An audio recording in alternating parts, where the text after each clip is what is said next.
Good morning. Good morning. तो आज हम लोग क्या पढ़ने वाले हैं?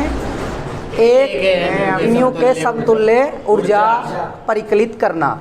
तो आज के इस वीडियो में हम लोग एक एमयू के समतुल्य ऊर्जा परिकलित करेंगे, जो कि बोर्ड एग्जाम की दृष्टि से बहुत महत्वपूर्ण है।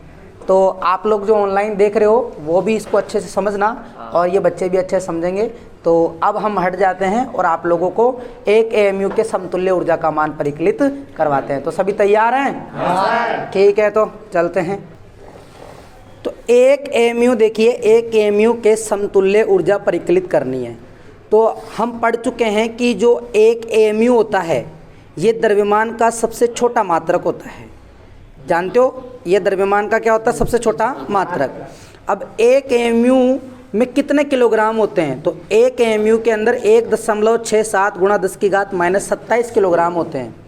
अब हम एक एएमयू को किलोग्राम में क्यों बदल रहे हैं? क्योंकि हमें ऊर्जा ज्ञात करनी है, और ऊर्जा हमें ज्ञात करनी है पहले तो जूल में और फिर इलेक्ट्रॉन वोल्ट में।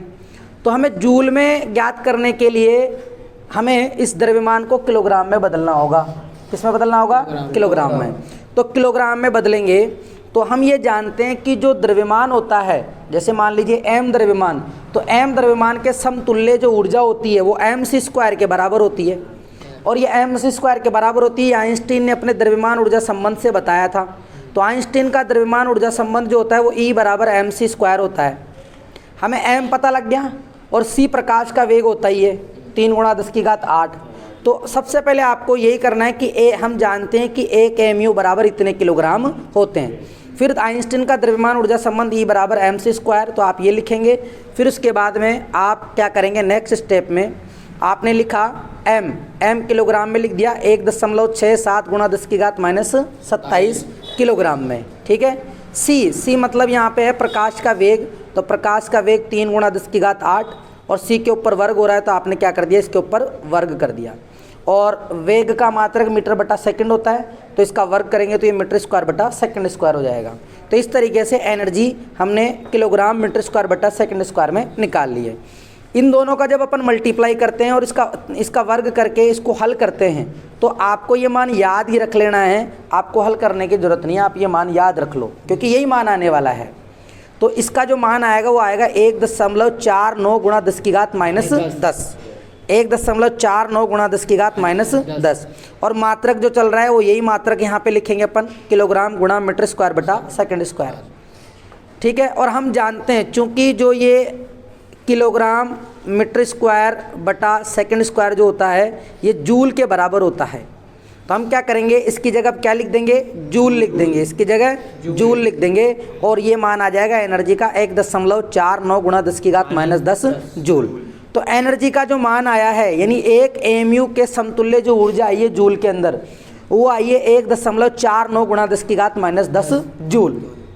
लेकिन क्वेश्चन में अगर आपसे कहे कि इलेक्ट्रॉन वोल्ट में, अगर नहीं भी कहे तो भी आपको इलेक्ट्रॉन वोल्ट तक मान ज्ञात करके आना है, इलेक्ट्रॉन वोल्ट तक। तो हम क्या करेंगे? इलेक्ट्रॉन वोल्ट तक बदलने के लिए, इलेक्ट्रॉन वोल्ट में बदलने के लिए हम जानते हैं कि 1 इलेक्ट्रॉन वोल्ट बराबर जो होता है, 1 इलेक्ट्रॉन वोल्ट बराबर वो 1.6 गुणा 10 की घात -19 जूल होता है। तो इस जूल के गुणा में जो लिखा हुआ है इसको आप 1 इलेक्ट्रॉन वोल्ट के भाग में दे दोगे तो ये आ जाएगा। बोलो, अरे ये जूल है, तो इसका मतलब जूल बराबर होता है 1 इलेक्ट्रॉन वोल्ट बटा 1.6 गुणा 10 की घात -19। ये होता है। अब आप क्या करोगे? यहाँ जो ये जूल लिखा हुआ है ना, इस जूल की जगह आप वो वाला मान रख दोगे।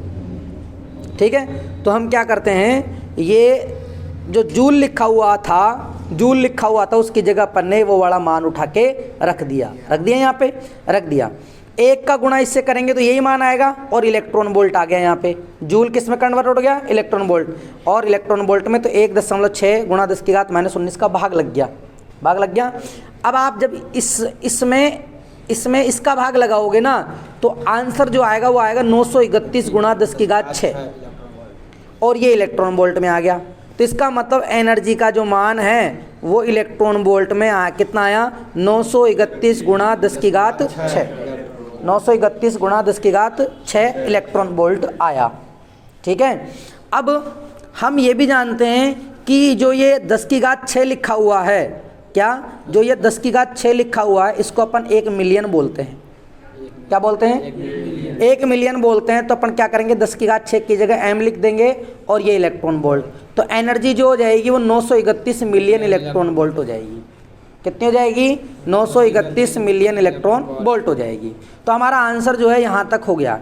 लेकिन इसी में एक क्वेश्चन ये बन जाता है कि 1 U के बराबर कितना मान होता है, 1 U के बराबर, 1 U के बराबर कितना मान होता है। केवल आपसे 1 U, ये तो अपन ने किलोग्राम में 1 mu को किलोग्राम में बदल के किया है, लेकिन 1 U के बराबर ही अगर आपसे पूछ ले तो आपको क्या करना है, E 931 मिलियन इलेक्ट्रॉन वोल्ट के बराबर है। आइंस्टीन के द्रव्यमान ऊर्जा संबंध से E जो होता है mc² होता है, तो E की जगह अपन mc² रखेंगे और यहाँ पर 931 मिलियन इलेक्ट्रॉन वोल्ट रखेंगे। m कितना है, 1 U, तो यहाँ पे आप क्या करोगे, यहाँ पे देखो m जो है 1 mu के बराबर, इसको अपन 1 U भी लिख सकते हैं। तो m की जगह 1 U रखेंगे और ये जो c² है ना, इसका इसमें भाग लगा देंगे। तो 1 U बराबर जो आएगा 931 मिलियन इलेक्ट्रॉन वोल्ट बटा c² हो जाएगा। तो इस तरीके से हमें जो याद रखना है वो याद रखना है कि एनर्जी का जो 1 mu के समतुल्य जो ऊर्जा होती है वो होती है 931 मिलियन इलेक्ट्रॉन वोल्ट। इसके अलावा हमें याद करना है कि 1 mu बराबर यानी 1 U बराबर जो होता है वो 931 मिलियन इलेक्ट्रॉन वोल्ट बटा c² होता है।